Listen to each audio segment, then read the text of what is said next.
Hello Asia and hello world. Youth participation and engagement in elections and democracy building are important for the sustainability and growth of democracy. When empowered, the youth can spark and demand societal changes and reforms in key institutions. However, data shows that the youth are less engaged in democratic processes as they increasingly distrust public institutions due to erring public officials, among other reasons. The youth sector also remains to be underrepresented in governance. The global average of parliamentarians who are 30 years old and below is only 2.78%, while in Asia, the number is even lower at 2.23% as of July 2025. Believing and investing in the power of the youth and hopefully inspiring the young generation to engage in elections, the Asian Network for Free Elections has implemented youth-centered programs like the Asian Academy for Electoral Integrity.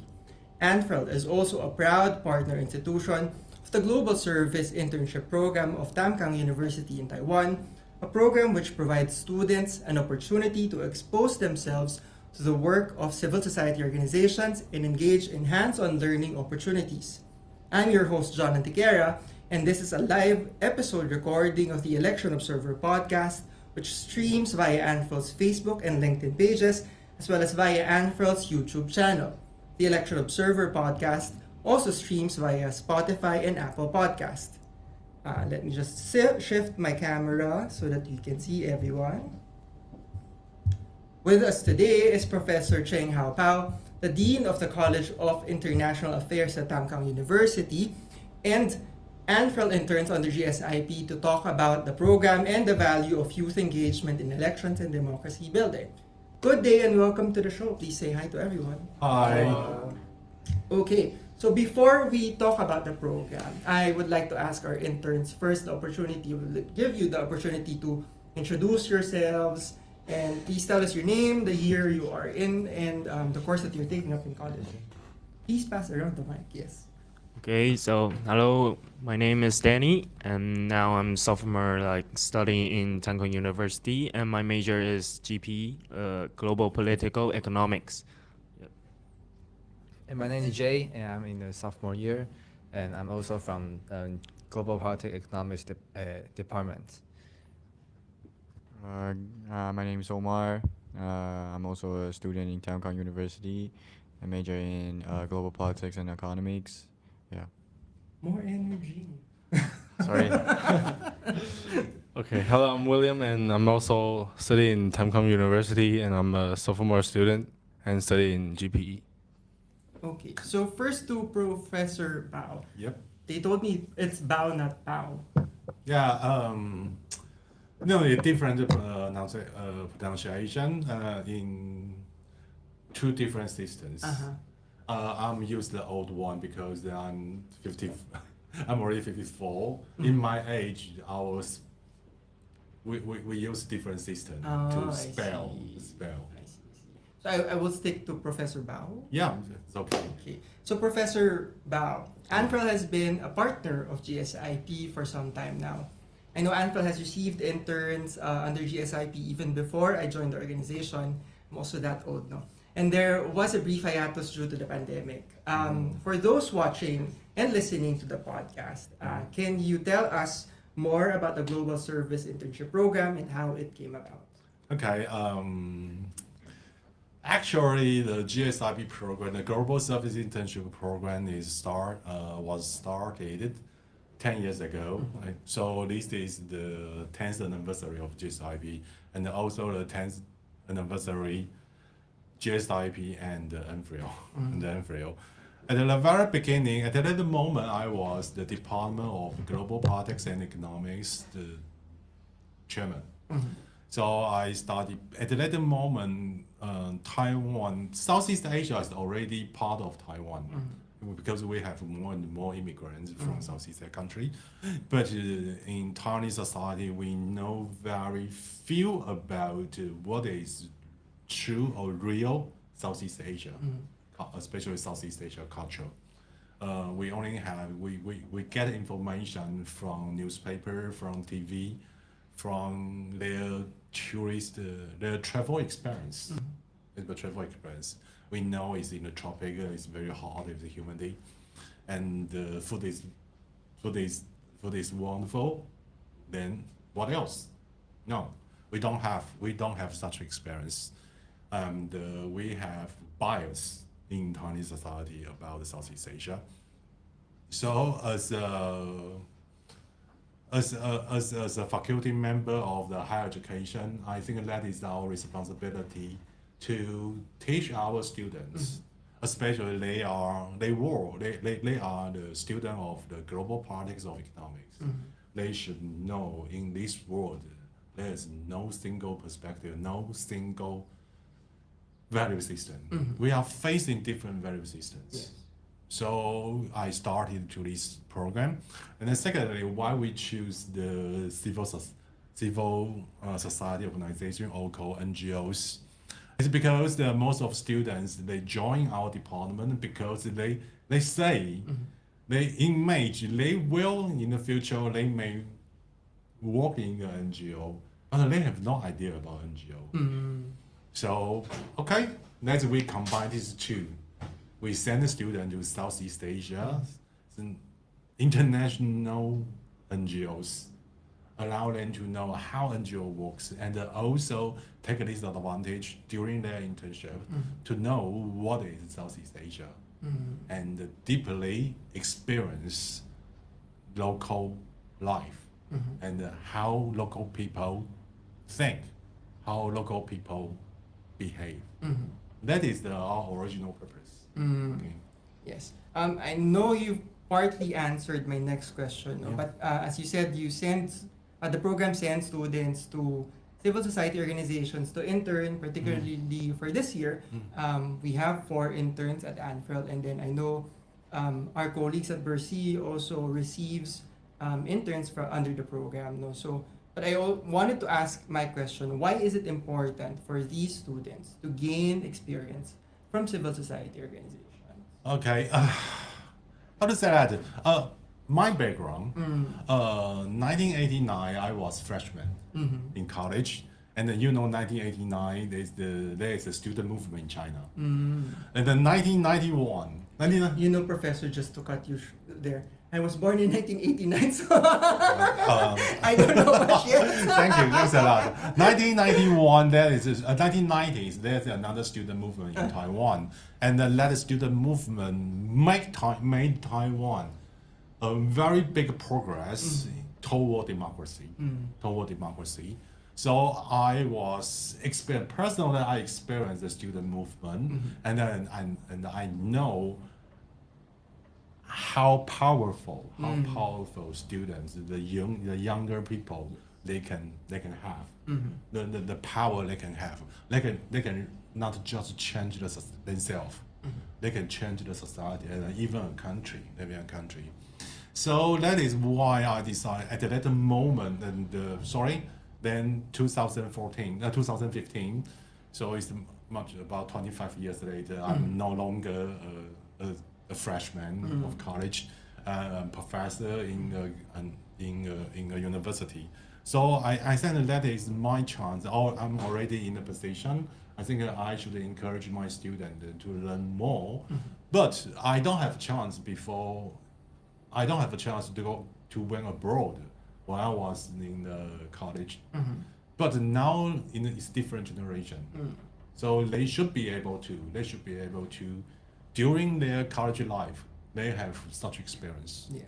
So that is why we choose the ANFREL and the Bercy first, because these two are basically focused on election and the democracy and the human rights, basically the political human rights, and that is what happened in 1989 in China, and what happened in Taiwan in 1990. And several years ago, we also have another student movement in Taiwan.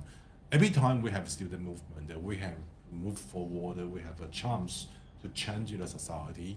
I hope in the future, our students can be a vanguard.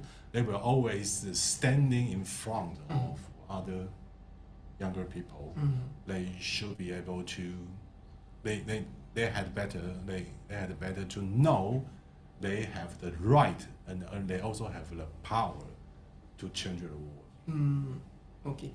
Just going more into the particular of it now. So, Yeah. how do you think the objectives of GSIP align with ANFREL's? And I know to a great extent Bercy's, particularly in its mission of promoting democratic elections and strengthening civil society in Asia. Okay, about the election, election is just like a window. If we open a window, we can have fresh air. But in Taiwan, most of the Taiwanese students we used to election.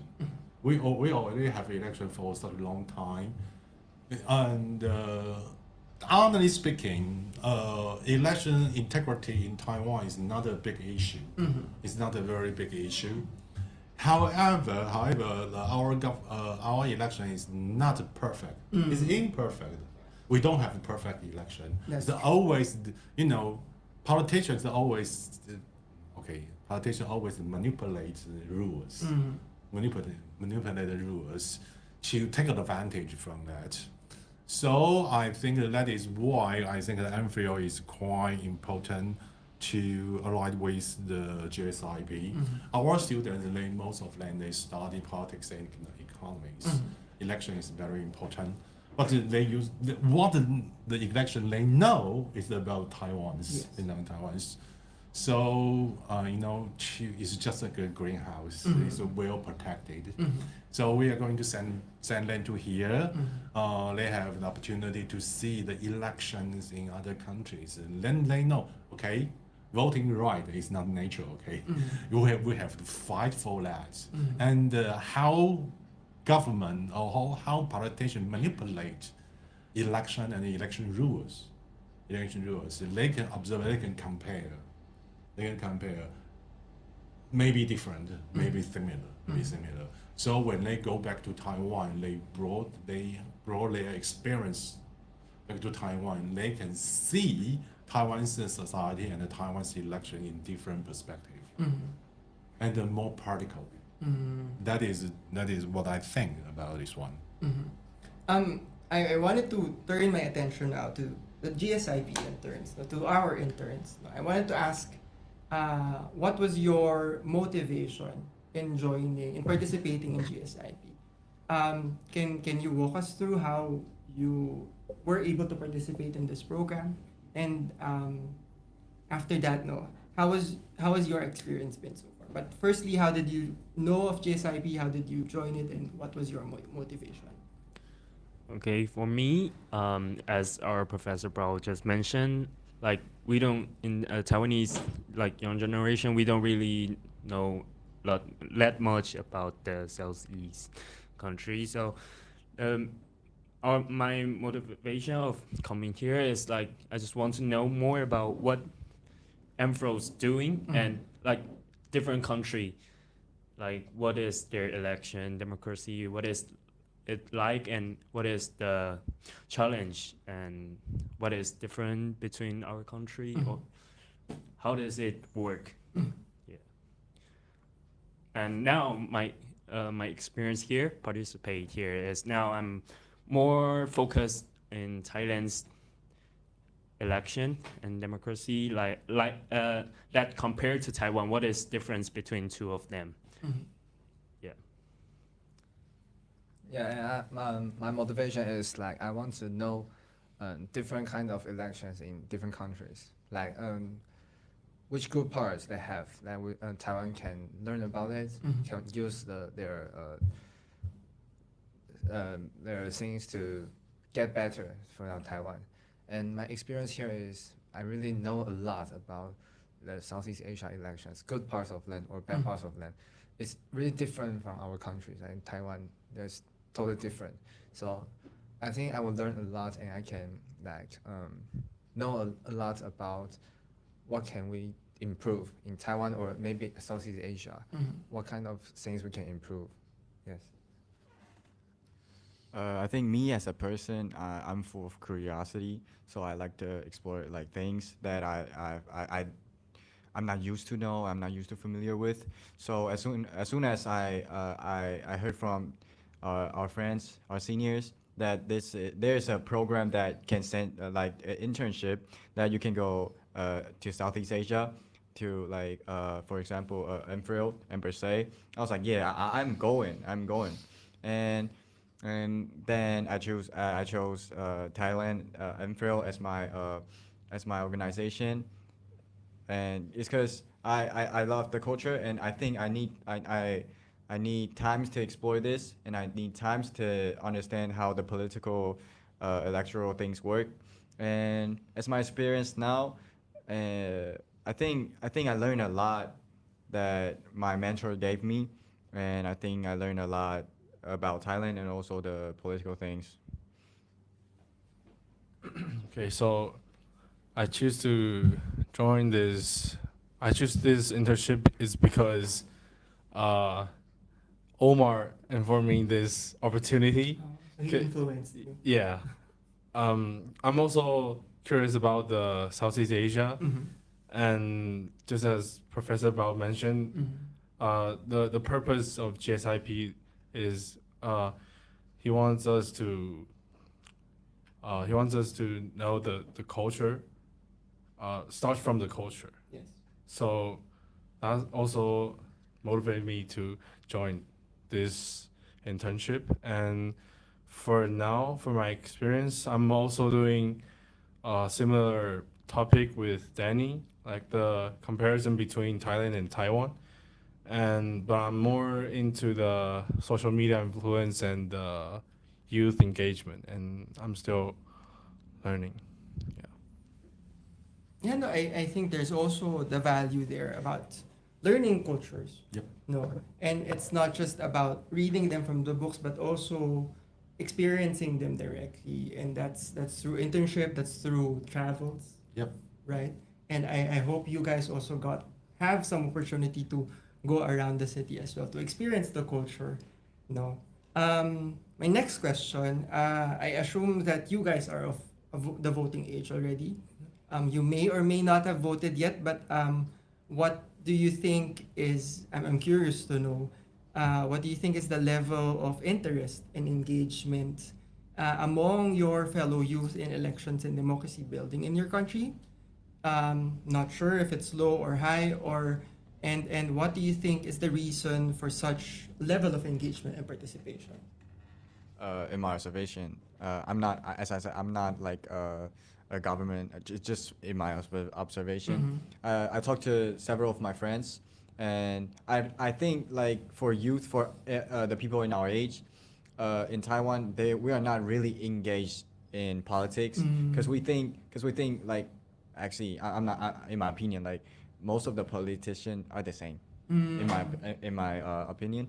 So the people my age, although we are voting age, maybe we'll go to vote, but we are still not sure that who we are voting or who are we supporting. We're just there to vote, basically.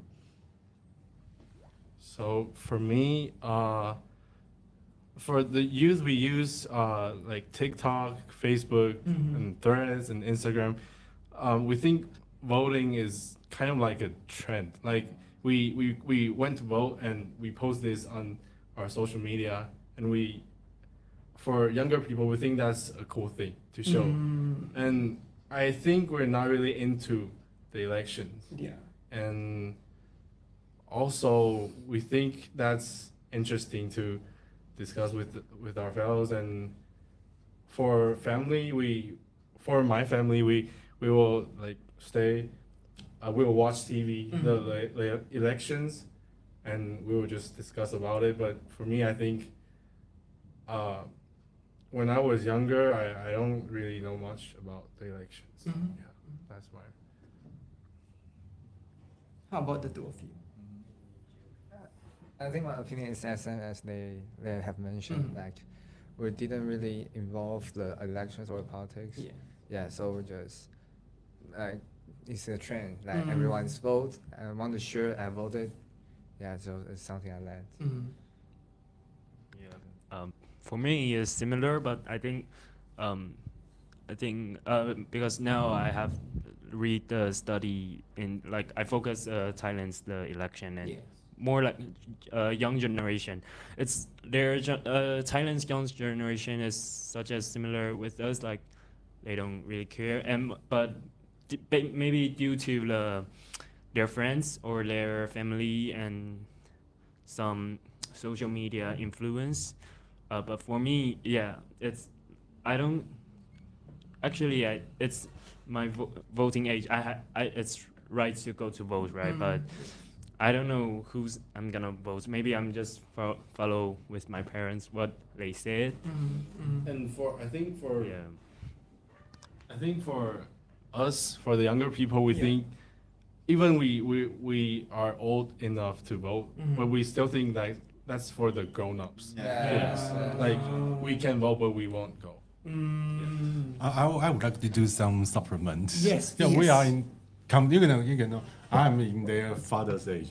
Okay, I am in their parents' age. So we are two generations. Yes. We have completely different idea about politics. In my age, we know we can change. Yes. No, because during the 1990 to 1991, 1992, Taiwan is transformed. We transit from authoritarian to a democracy. Yes. And the very first time we had a general election in 1992, the very first time, and entire parliament, entire parliament. So at that moment, for student like me, Yes. we know you go to vote, you mobilize your friends to vote. You're going to persuade someone, your parents, your friends, or someone else to support, to follow you, to support, to aim at the same goal. Yes. You can do something, and then you can see what exactly happened, the change happened. But to their generation, right now, no, you don't need to fight. You don't need to fight. What else? The politicians, it doesn't matter which parties, Yeah. and doesn't matter who you vote for. And the result is, okay, we have a government, and you see no difference between the different ruling parties. It's no difference. Then you can hear. So political isolation is a word to describe the new generation, and they can't see change, even a new government. But the reality, what happened in the society, didn't change. Didn't change. Yes. So that is the problem. That is the problem. So that is why in Taiwan, the turnout rate is getting lower and lower, and we are started to, the political parties, they start to think about different strategy to mobilize their supporters, using, they manipulate the election rules. For example, combine the election, the general election and the referendum, then they separate. For their, they manipulate. It used to be the same party. If the general election and the referendum at the same day is favor land, and they choose to do so. If not favor land, they choose to separate. So if they live, they grow in that kind of society, that kind of experience. I think that is natural. They feel isolated from politics, and they will think, okay, it makes no difference. If you think it makes no difference, why we vote? If I go to vote, I can post it on my social media, for Facebook. That is for fun.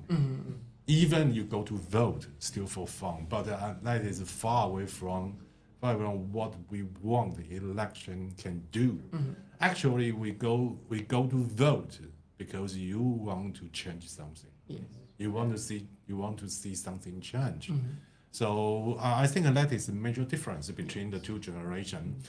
So now it's more and more, I think, to them, to their generation, and to us, also to us, now we are not going to see the change in a political party. The power change, no. We are going to see what kind of policies the political party argued, and this policy, what this policy can bring to us. For example, the energy policy.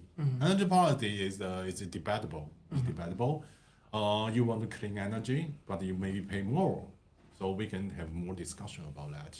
Something like this. I think that will be in the future the younger generation they have to face. I know we've had a brief discussion about this before this episode, no? And of course, there is no right or wrong answer as to whether the youth is engaged or not in elections and democracy building. But it's also important that we listen, that we understand why there is high or even low levels of engagement in youth, because it is important, particularly for the young generation, to be heard, because they are, after all, going to take over. They will be the future of countries, of this world. So it's important to understand and hear them as well as to why they don't engage in elections. And hopefully, there would be opportunities for them to better engage and know more about elections. No? And I hope this experience also gives you that. I hope it inspires some at least reflections as to what the value of elections is in terms of sustaining democracy. Yes. So, for my next question, this is for everyone who wants to answer. Taiwan is often cited as a vibrant democracy in Asia, with strong civic participation and a proactive youth sector. For those observing regional developments, what lessons can other countries, especially their youth, can learn from how young people in Taiwan participate in elections, civil society, and the defense of democratic values? As a professor, I think, and a professor in political science, I will say I don't hold such a positive perspective to Taiwan's election. The reason is that yes, we do have a very vibrant civil participation. Yes. And we also, but the problem is Taiwan is a polarized society. So that means the society was divided into the two separate parts. And as a mature democracy, this kind of separation should be okay for right or wrong thing, for your support, For example, energy policy. For example, suppose I support nuclear power, you don't support nuclear power. Okay, but then we have our own arguments. Yes. We have our own arguments. There's no one is 100% right or wrong. That's only for. We can agree or disagree. Yes. We should able to agree or disagree.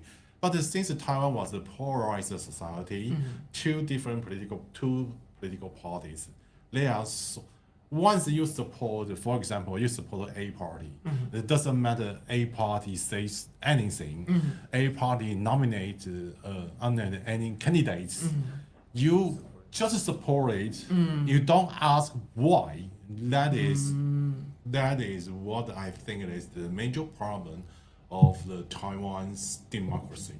For Taiwan's democracy, the major problem is that. But for the system, for the system, you support A party, I support the B party. Doesn't mean we don't support the democracy. Yes. Not only A party represents democracy, the B party represents the authoritarian. I don't think so. But that is what exactly happened in Taiwan right now. But I think our students who join GSIP, and they should be able to observe, to see this kind of issue in more political way, and they have right now, I do believe they are not that kind of person. Okay, I support a party. As long as doesn't matter a party, what a party say, they will just support it, just accept it. They won't be let one. They won't be let one. They won't be let one. I hear from your response to the question, no, I see similarities in other countries, maybe particularly in my own country as well. But I also agree with what you said about, we may not necessarily share the same views, but we can discuss about these things. That's how democracy is, no? To be able to discuss, even if you don't agree with the same things, even if you don't have the same value system, as long as you're able to discuss these things, it contributes to the health of democracy somehow, no? But of course, hopefully grounded on facts, because with disinformation right now, people argue, but then they're not. No, I think the political isolation in their generation, political isolation is good things, because the political isolation allow to make land no bias. Because no bias, they are not going to blindly to support any party. And if they decided to go to vote, they must have a reason. Okay. So I guess just relating to that for my final question, how do you think the youth sector can be encouraged and motivated to better engage in elections and democracy building? What do you think needs to be done? Everyone should answer this. Okay. So, would you like to answer first?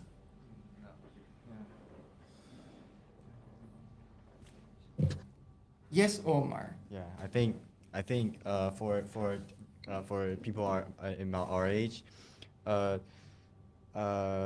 think the ruling government should change some policy that are benefiting people our age, which can allow us to get insight of the how the government or anything works. Yeah, the system works. Because the reason why we think that voting policy and maybe like for all like the democracy things that for grown-ups, not for our age, is because of the age. Because of the age, the politician, everything just too old for us, in my opinion. They didn't send like any people. I mean, I don't see any people our age, maybe like 22, 23, stand on to the maybe like maybe election, maybe any candidates. I can't see anyone because people will. I think the age of the grown-ups are too biased to think that young people can do things. Young people they are too they can't think. Yeah, exactly. Can I make some supplement? I'm 54. Okay. Yes. In traditional Taiwanese society, I'm 54, but I was still young. Yeah. Okay, I'm Yes, still yes. young.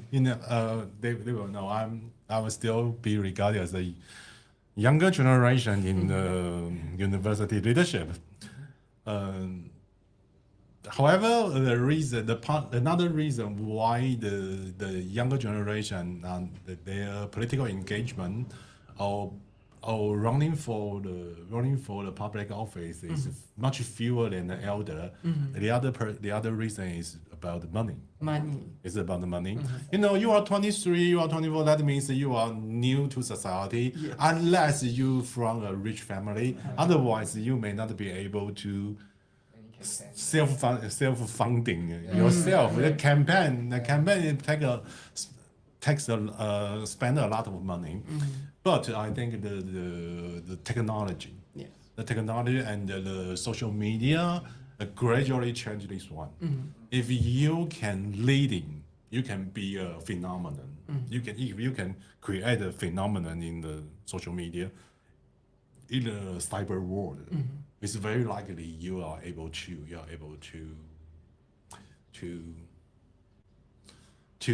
participate in election with less spends.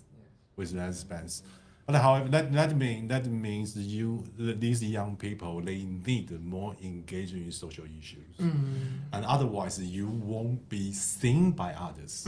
For example, maybe some of you were more focused on the children issue, or for the remote areas education, and then you gradually started become opinion leader in the cyber world, and that can make you become more popular, be known by more people. Then you have a chance.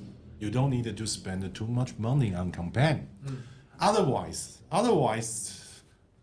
if you see those who are in their 20 or 30, they are able to run for public office, see their family, ask them, your father or your relatives, their political backgrounds. That will be a problem. That will be a problem. So I think that they should be able to see how can we improve our political system. For example, maybe public funding campaign will be an option. But that is a question and the issue left to land to resolve in the future. Now we can start to study this kind of issue. Actually, we will already do something. For example, the public debating, and we must allow every candidate to have the equal time and be on the TV.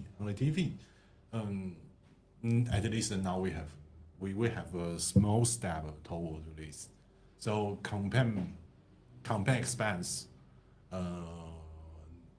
is already an issue. It's already an issue to them. Okay. Does anyone have anything to add to the answer before we close the show? Because that is my last question. No? But how about you, Professor? Aside from political financing, what other things could be done to encourage them to encourage you to learn? And I think also the political party needed to do something. Just like what I mentioned, I'm already 54. I am still regarded as a young one, and I was told, you are still young, and you can just wait.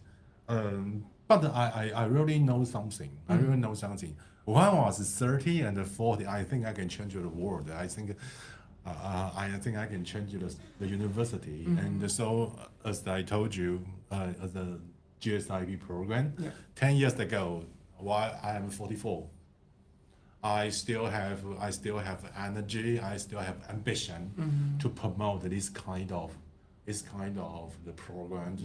I didn't expect any returns.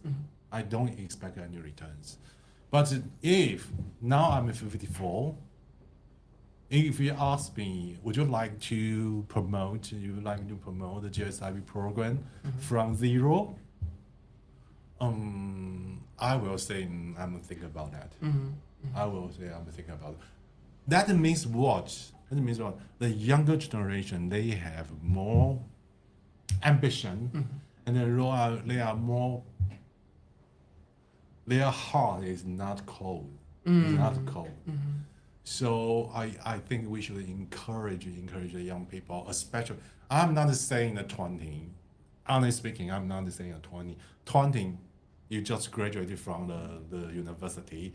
You needed to spend some time to experience the world. And in your 30, you have enough time to devote yourself to the public issues.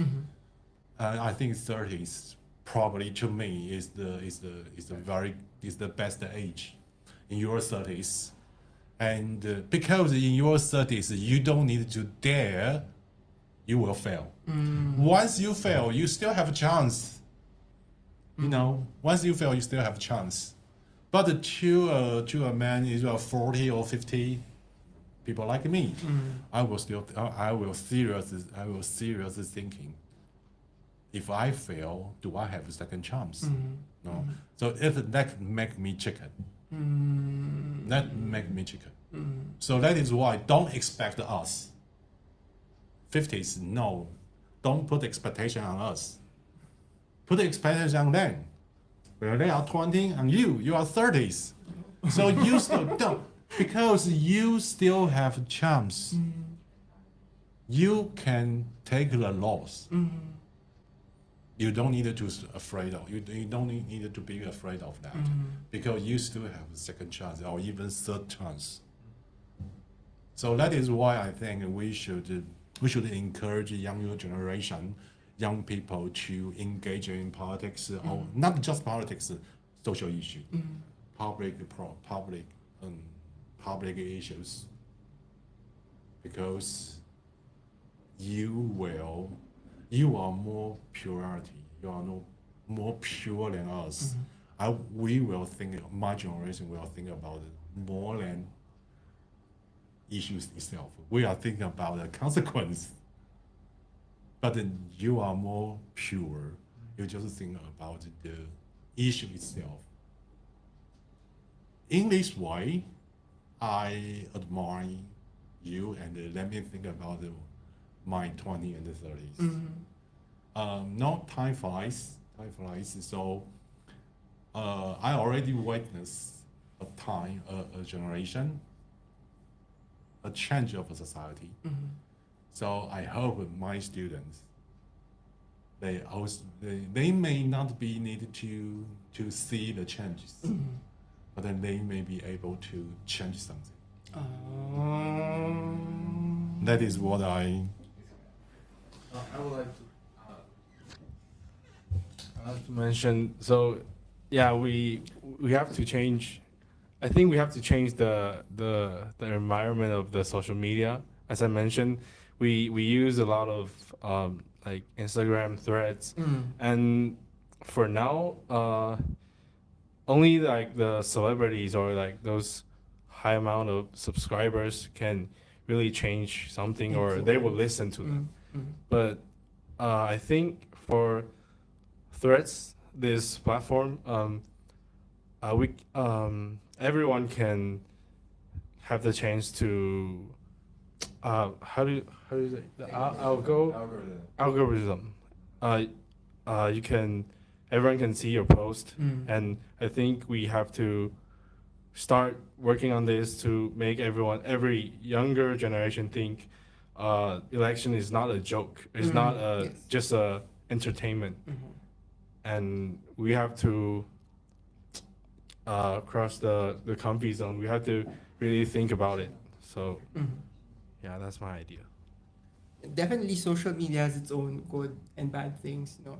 But going back to what you said, Professor, I am in my 30s, and you gave me something to think about about what I'm doing with my life now. But thank you for that. It's a good reflection, and it's also a challenge, I guess, for younger generation like you guys, including me, to really think about how we engage more in societal issues.